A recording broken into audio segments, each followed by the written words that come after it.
Jaakko on hyvä varma suorittaja, joka pystyy tasaisen esitykseen.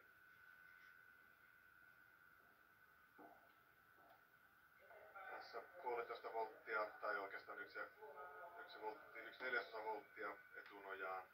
Näin varmistetaan se, että ei tule virheaskelia.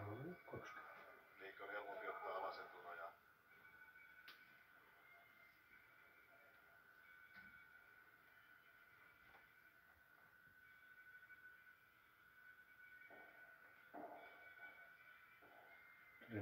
Tässä myös sama idea. Vältetään turhia virheitä. Hyvin Jarkko urakastaan toistaiseksi suoriutunut.